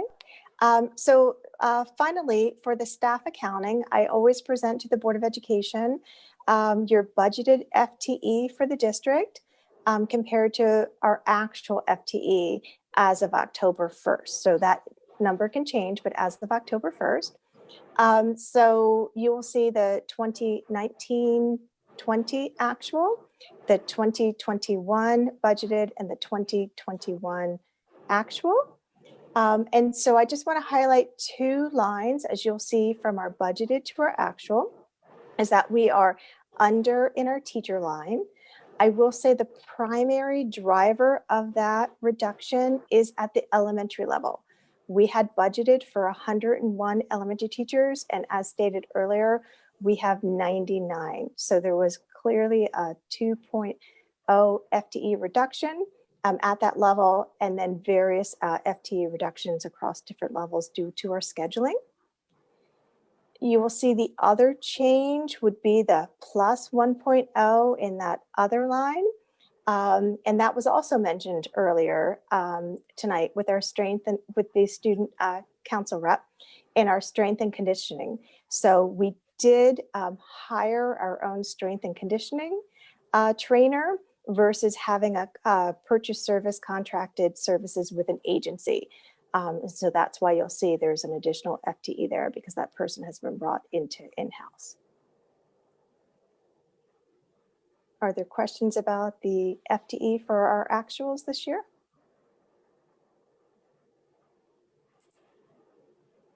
No. Okay. If not, thank you very much. Thank you very much. I think the whole board can discuss further another date what we like and don't like in the class size accounting.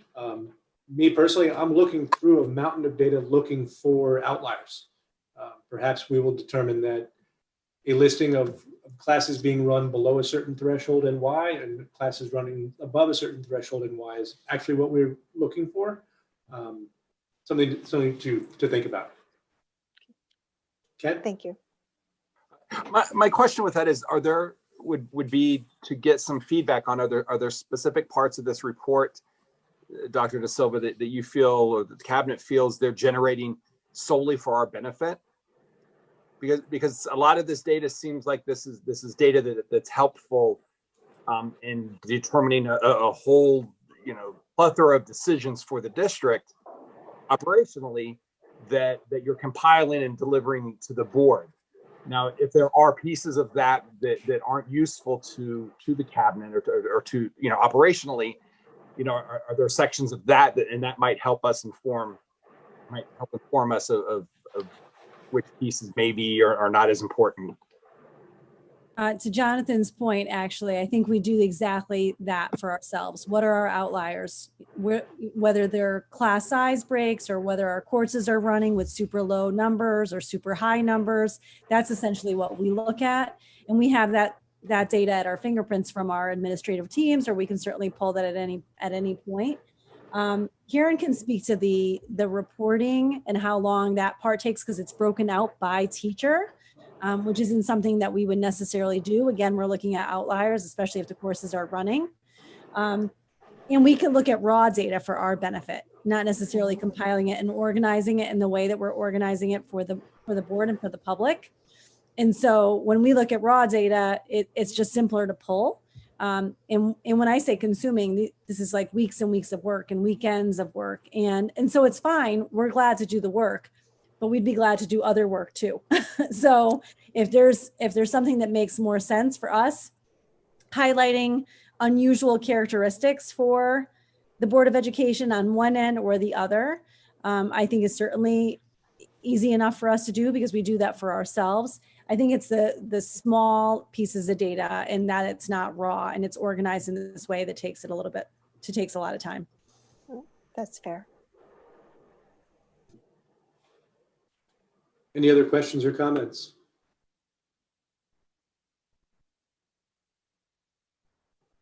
Thank you very much. We will read it thoroughly over and over. So your work will not be for naught. Use a highlighter and sticky notes, and then everybody will be happy. All right, moving on. Legislative advocacy support letter for state funding of COVID expenses. You, Liz, mentioned this briefly in your liaison report, and you asked for this to be added to the agenda. Why don't you tell us a little bit about what we should know and what you recommend our action should be? Yeah, thanks. And Dr. De Silva, please feel free to jump in here. So during the legislative breakout session at the breakfast on 12/4, the topic of funding from the state and support of the overages associated with COVID expenses for school districts came up. And Jonathan Steinberg, who's the representative that was in our breakout, was quite vocal in his recommendation that school districts collaborate to create essentially business cases for getting additional funding from the state. He felt that school districts across Connecticut would be competing for dollars, and that he felt very strongly that each school district would have to make a case to get any additional funds. His statement was that, you know, given the uncertainty with what will happen with the ECS calculations, that the COVID relief funds would go the same route, where school districts like ours would probably receive a much smaller percentage regardless of our actual spend, which obviously puts a huge burden on the town's taxpayers to cover that deficit, right? The rainy day fund only goes so far. And so coming away from that conversation, which Dr. De Silva handled beautifully, by the way, it came away with the strong feeling that it would be in Ridgefield's best interest to support Dr. De Silva and or other nearby locations in creating that case and using the Board of Ed voice to encourage the state to have a either fact-based distribution based on actual expenditures or some other criteria that didn't put every penny that we are over our budget directly onto the property taxpayers within Ridgefield, and to continue to support our students as we have this deficit, right? Because our only option then is you either raise taxes or you start cutting programming. And so this topic was very well debated. Obviously, you know, Mr. Representative Steinberg isn't our representative in Ridgefield. Will Haskell was at the breakfast, but in a different breakout session. But he did hear this at the readout. None of the other representatives from our district were there, and I think it would behoove us to educate them and get their advocacy as well in Hartford to ensure that we try to start to advocate for the funding deficit we're going to have as a result of these changes. So, Susie, I don't know if you want to add anything, but I think it would be helpful to have the board's voice here. Thank you, Liz. So the other piece to this is whether we do this independently, from Ridgefield, or we collaborate with other our local communities, whether they were part of our breakout group or others. The buckets of concern were all very similar, right? We had the bucket of concern around food service and addressing obviously the food insecurity, but the unanticipated and quite frankly, insufficiently reimbursed expense that's going to come as it relates to food service, something that we didn't even anticipate. Special education funding and mental health supports, interventions for students who are not receiving services through an IEP, but just have a greater achievement gap as a result of the past year and a half, let's just say. Again, the mental health supports was certainly something that came up, and even the stresses on buildings, the facilities, whether it's the ventilation or the PPE, and even suggesting, and this was a topic that came up, was suggesting a study group at the state level for them to support these really just the hidden COVID expenses that many of us are struggling with now. And again, if we're going to put all of our funding there, then what happens with all the practical operational services that we want to provide our kids that would have happened without COVID. So I agree with Liz. I think taking a position and whether or not we choose to do it in Ridgefield or we choose to do it collaboratively, which I think we may be better served to do, I think it's a smart move. If I may, why do you suggest it might be better to do it collaboratively with other districts? Because I think districts that are similar to ours are struggling with the same issues. It was clear in our small study group, and it was actually clear when we came back to as a collective group where you just heard us too, us too, us too. And I think that there's something to be said about communities like ours, right? Because the funding doesn't typically come our way, but yet our parents are expecting a service, our kids are expecting a service, our faculty are expecting resources, and we're providing them. And then all of a sudden now the funding has been allocated in certain directions, and all of a sudden we're not able to do that, right? That's something that we wouldn't have anticipated a year and a half ago. And so when I say the collaborative effort, I think communities like ours are oftentimes overlooked when it comes to, and I'm not suggesting that other communities that the financial needs and the socioeconomic needs and the emotional needs aren't critical also. But I do think that we're put in a position where we're overlooked because of the demographic and that we're in. Agreed. And Jonathan, just so for the benefit of the board, in the conversations, there was a strong recommendation that superintendents, at least, or boards of ed, collaborate. We know there's been a theme of a bit of regionalization. That really wasn't what it was about. It was more about there's going to be a pool of dollars. So if you collaborate, you have one less person you're fighting for dollars with, essentially. And because you then have that allied approach, you may be more successful in trying to get some of the allocations. The other benefit is obviously if there's things like infrastructure costs, there might be opportunities there to look at volumes and things like that. If you buy more filters or less filters, you get different pricing. And so there may be some opportunities from a collaborative perspective there in some of that sort of hardware, physical type of reimbursement need. I concur wholeheartedly with Dr. De Silva. I do think there was a perspective that Durg A, if you will, we don't need any of this reimbursement. And, it goes to perhaps other communities, which is fine, but we still have all those same expenses and concerns and frankly, needs. So. Kathleen? Your breakout groups, were they all just with Durg A? Were they also with maybe the next tier? And because I know you said Senator Haskell was there, which is nice, and he represents, I think, Wilton, part of Westport, and part of New Canaan, and us. But thinking using our leaders as well. I just have a few questions. First of all, were you just with Durg A people, or was it mixed? So Kathleen, the full group is the Fairfield County group. So Bridgeport, for example, is a part of that group, and Shelton is a part of that group.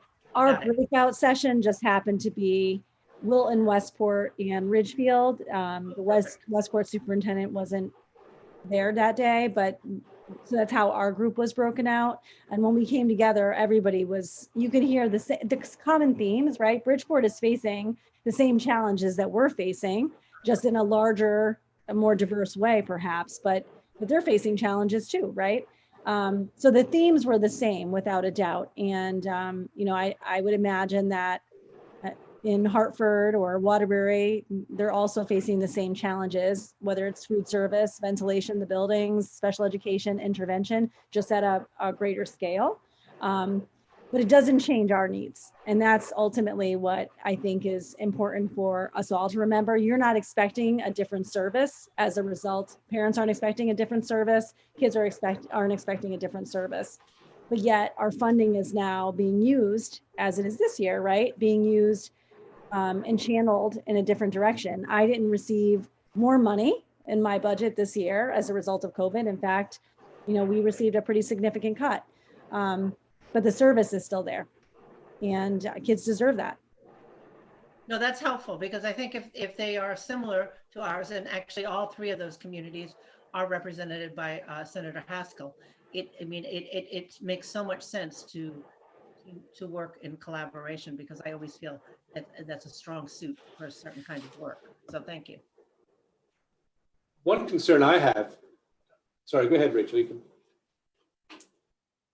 One concern I have is if Ridgefield isn't seen necessarily as a sympathetic character in Hartford as far as this funding goes, why would 3 Ridgefields be more sympathetic?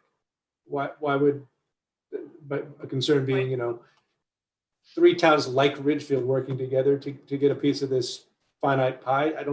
I'm just not sure that that's a stronger leg to stand on than going it alone. And I'm just thinking out loud.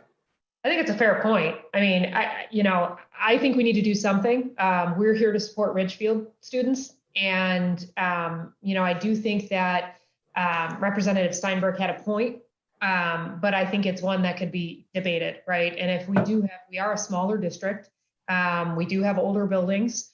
And so I think there are some cases to be made that says, look, we've got some aged buildings that our community is too geographically dispersed to collaborate much on anything anyway.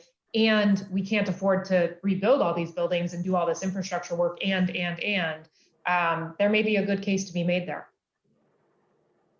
And being at the bottom level of per pupil spend in the DERG also might be something that we good point. Add as a calling card.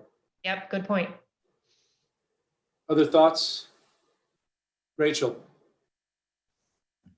I was just going to say I would definitely be for writing a letter and working with other districts, but also perhaps we invite the legislators to a Board of Education meeting and we make the case here, because I think when you have somebody in front of you and you're talking to them, a better case can be made than on paper. That's just something I wanted to throw out there. So would you recommend writing our case and then bringing our state legislators in and presenting our case to them and then having them advocate on our behalf? Correct. That order? Yes. We also, Jonathan, may want to reiterate that they should be attending forums like this. It sounds like they weren't.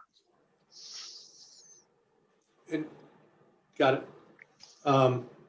Any other comments or Margaret? Oh, no, I was just going to say thank you, Liz. That was a great summary. And I would agree about writing the letter. And Jonathan, I would agree on the strategy you just outlined.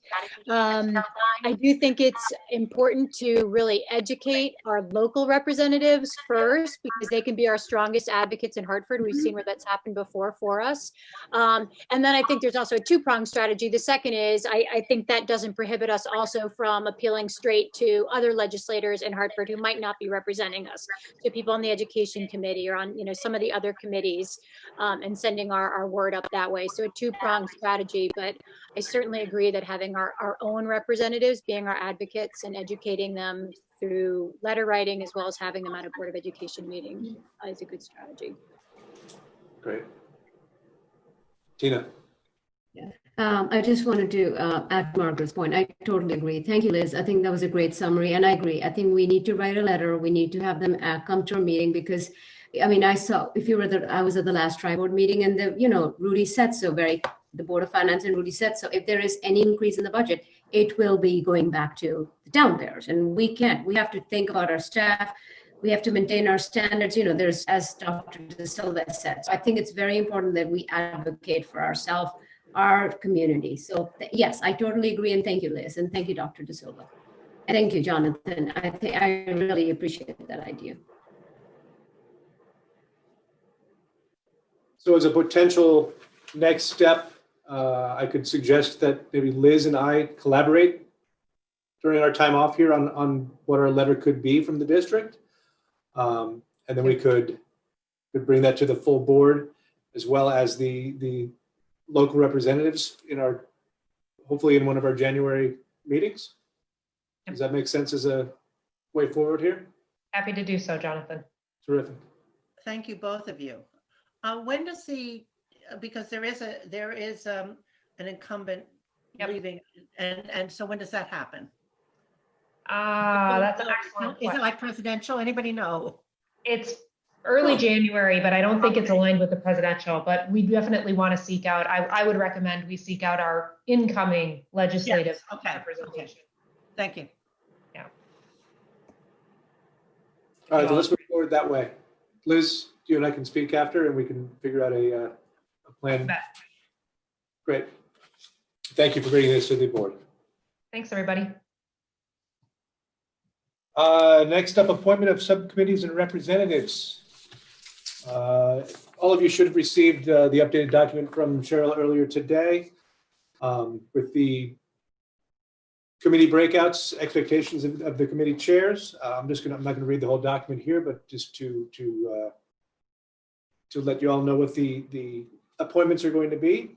For our negotiations committee, it's going to be myself as chair, Ken Schoberg and Rachel Ruggieri as the board officers are going to be the negotiations committee.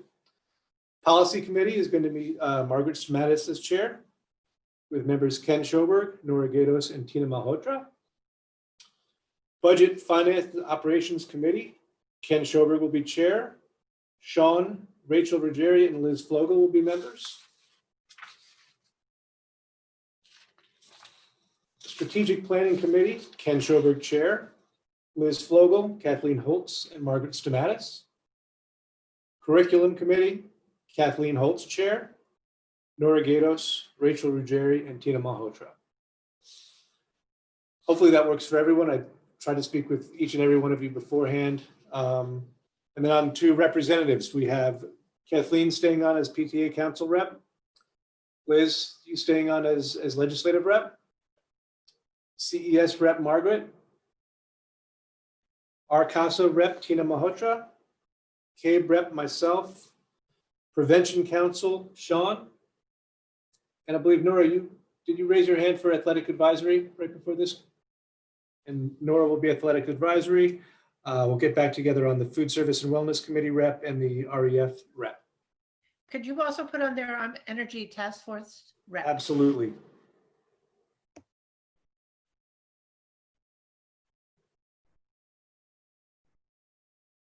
Questions? All right, moving right along. Correspondence to the board.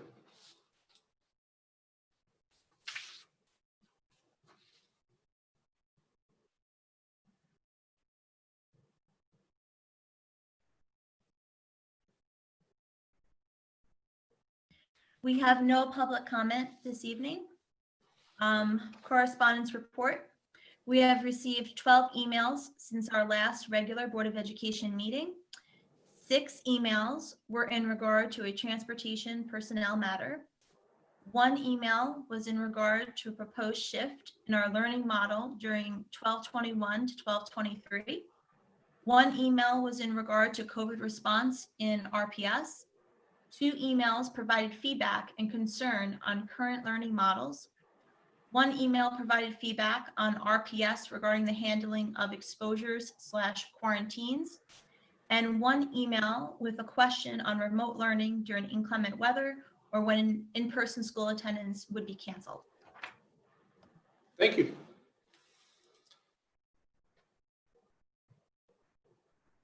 Do I have a motion to adjourn? Ken, second. Liz?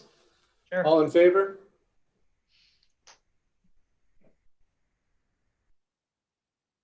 Everyone have a great holiday. Happy holidays. Thank you all. Merry Christmas. Merry Christmas, everybody.